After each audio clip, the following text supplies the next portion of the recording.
Olá!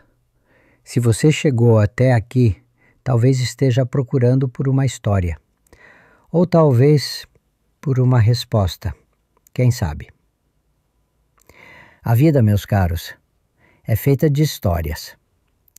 Algumas são contos de fadas, outras são comédias leves. A minha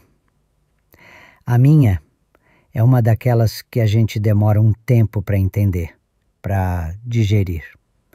É uma história sobre amor, sobre amizade e sobre como as duas coisas que mais nos dão força na vida também podem nos levar ao chão da forma mais devastadora possível. Meu nome é Arthur e hoje, com os cabelos brancos que a vida me deu e as rugas que contam cada passo do meu caminho, eu quero lhes contar a história que definiu quem eu sou. A história de como perdi, de uma só vez, o amor da minha vida e o meu melhor amigo. Para entender a profundidade da ferida, vocês precisam primeiro entender a beleza do que eu tinha. Eu e o Léo, nós éramos mais que amigos, éramos irmãos. Nascemos na mesma rua, nossas mães eram amigas, demos os primeiros passos praticamente juntos. Na infância, nossos joelhos ralados eram quase sempre das mesmas brincadeiras. Na adolescência, as primeiras paixões, os primeiros medos, tudo era compartilhado. Não havia segredos entre Arthur e Léo. Ele era meu porto seguro e eu o dele. Se a vida era um barco, nós éramos o capitão e o imediato, sempre navegando juntos. E então ela apareceu. Helena. Ah, Helena. Se eu fechar os olhos, ainda consigo sentir o perfume das gardênias que ela usava. Conhecia em uma festa da faculdade. Ela tinha um sorriso que parecia acender o lugar inteiro, daquele tipo de sorriso que faz a gente esquecer o próprio nome. E pela primeira vez na minha vida, eu senti algo que nem mesmo a amizade com Léo conseguia preencher. Era amor. Um amor avassalador. E o Léo? Ele foi o primeiro a saber. Eu me lembro de chegar em casa naquela noite, eufórico, e contar cada detalhe para ele. E ele sorriu, me abraçou e disse: "Vai fundo, meu irmão. Se ela te faz feliz, é o que importa." E ele esteve lá, em cada passo. No primeiro encontro, foi ele quem me ajudou a escolher a roupa. Quando eu decidi pedi-la em namoro, foi com ele que eu ensaiei o que dizer. Nós três nos tornamos um trio inseparável. Íamos ao cinema juntos, fazíamos jantares em casa. Léo era o tio postiço dos filhos que a gente... Tudo começou de forma sutil. Tão sutil que por muito tempo eu me culpei por não ter percebido. Pequenas coisas. Uma troca de olhares entre os dois que durava 1 segundo a mais. Uma piada interna que eu não entendia. Léo, que antes vivia na minha casa, começou a aparecer em horários estranhos, muitas vezes quando eu não estava. Helena, por sua vez, parecia mais quieta, distante. Quando eu perguntava se havia algo errado, ela sempre dava a mesma resposta. "É só cansaço, meu amor, muito trabalho." Eu, mergulhado na minha própria rotina, no meu trabalho que exigia tanto de mim, aceitei as desculpas. A gente tende a acreditar no que quer acreditar, não é mesmo? E eu queria acreditar que meu mundo perfeito continuava intacto. Meu coração começou a sentir um aperto que eu não sabia explicar. Era como uma nuvem escura se formando no horizonte de um dia ensolarado. Um pressentimento. Uma angústia que me visitava nas madrugadas e me fazia olhar para o rosto adormecido de Helena, me perguntando o que se passava em seus sonhos. A descoberta não foi com uma cena de novela, com um flagrante.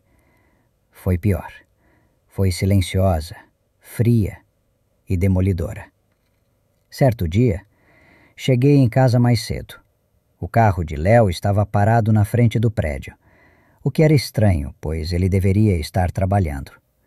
Subi e, ao abrir a porta, encontrei a casa em silêncio.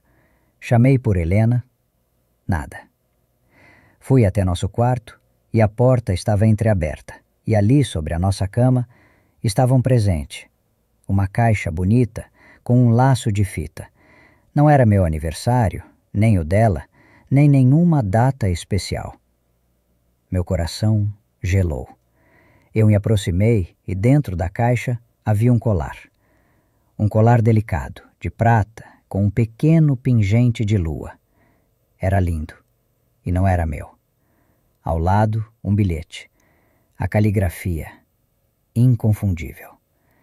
Era a letra do Léo. Eu não precisei ler. Naquele instante, o chão se abriu sob os meus pés. O ar me faltou. Cada momento feliz, cada risada, cada promessa, tudo se transformou em veneno dentro de mim. Eu me sentei na beira da cama, segurando aquele bilhete, e o mundo desabou. A dor era física, uma pontada aguda no peito que irradiava para cada centímetro do meu corpo.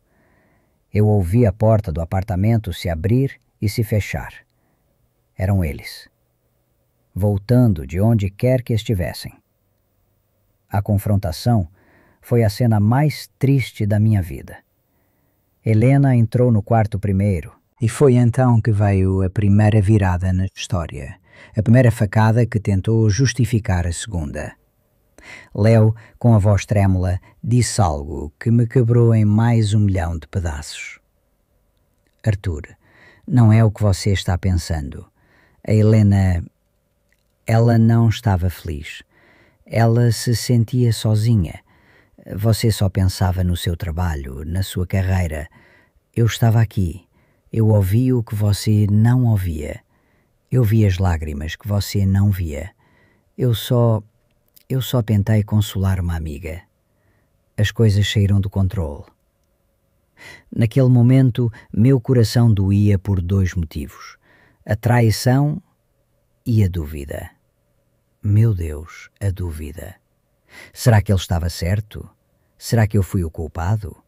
Será que a minha ausência empurrou a mulher que eu amava para os braços do meu melhor amigo? A dor da traição se misturou com o peso da culpa. Era um fardo pesado demais para carregar.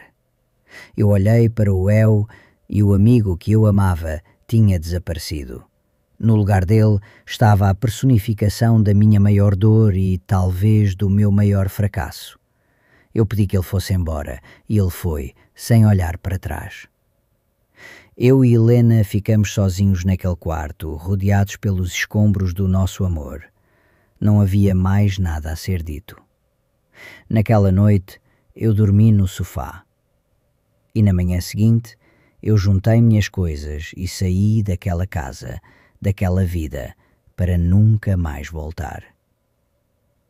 Os anos que se seguiram foram um deserto, um longo e silencioso deserto. Eu me afundei no trabalho, não como antes, por ambição, mas como uma forma de anestesia. Mudei de cidade, cortei contato com todos os amigos em comum.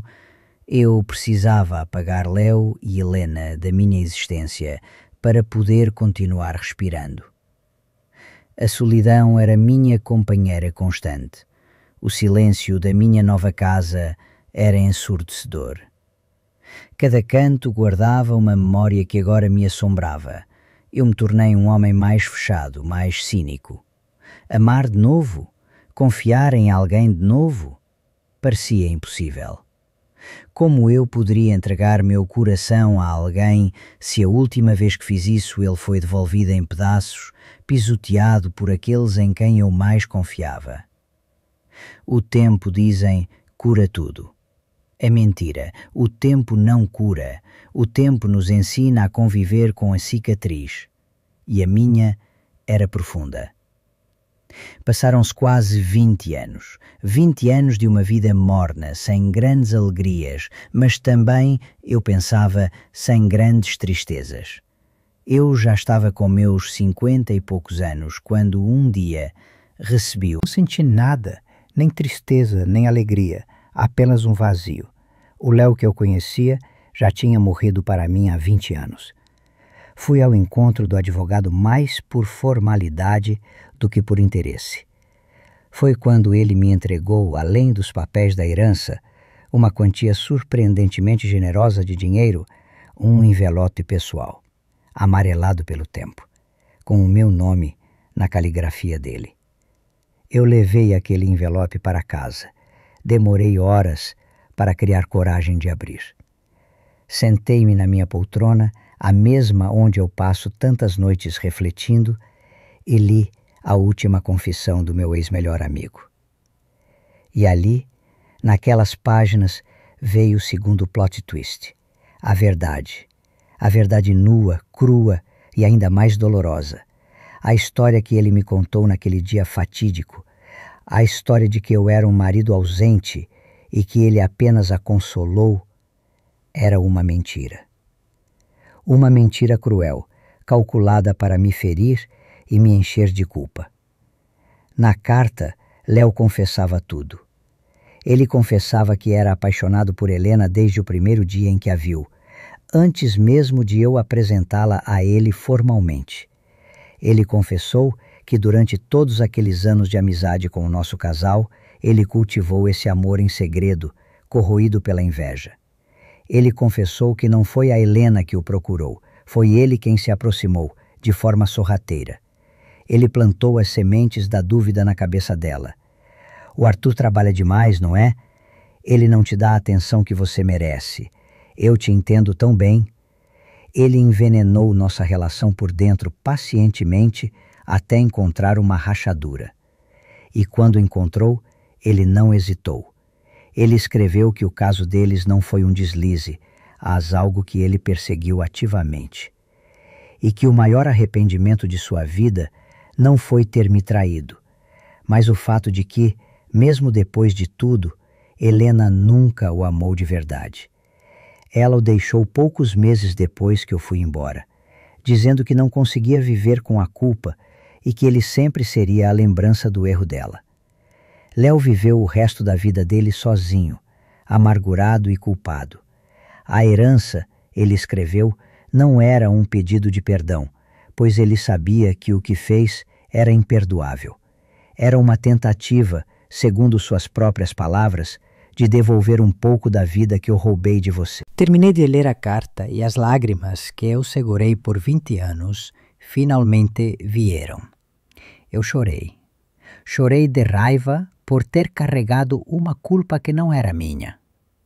Chorei de tristeza pela vida desperdiçada dele, consumida por um sentimento tão pequeno como a inveja. E chorei de alívio por finalmente entender. A verdade, por mais dura que seja, liberta. Alguns dias depois, eu fui visitar o túmulo dele. Fiquei ali, em pé, olhando para aquela lápide fria. Não havia ódio no meu coração, apenas uma profunda e melancólica compaixão. Eu não o perdoei no sentido de dizer está tudo bem. O que ele fez nunca estará bem. Mas eu o libertei da minha vida. Eu deixei o fantasma dele ir embora. Perdoar, eu entendi ali, não é sobre absolver o outro, é sobre se libertar do peso de odiar. E quanto a mim, a herança me deu a chance de antecipar minha aposentadoria. Viajei o mundo, conheci lugares, pessoas, cultura, aprendi a sorrir de novo. Um sorriso mais contido, mais sábio, talvez. Nunca mais amei com aquela intensidade juvenil, mas aprendi a apreciar outras formas de amor. O amor de um bom livro, de um pôr do sol na praia, de uma conversa sincera com um novo conhecido. Soube por terceiros que Helena se casou, teve filhos. Desejo sinceramente que ela tenha encontrado a paz. A história dela e a minha é um livro fechado na estante do passado. E hoje, quando o sol se põe e eu olho para as marcas que a vida deixou em mim, eu entendo que as feridas mais profundas também são as que nos ensinam as lições mais valiosas. A gente não esquece, não. A gente aprende a viver com a cicatriz e, no fim das contas, essa é a maior prova de que a gente sobreviveu. É a prova de que, mesmo depois da mais violenta das tempestades, a gente pode encontrar um jeito de reconstruir o nosso pequeno porto seguro dentro de nós mesmos.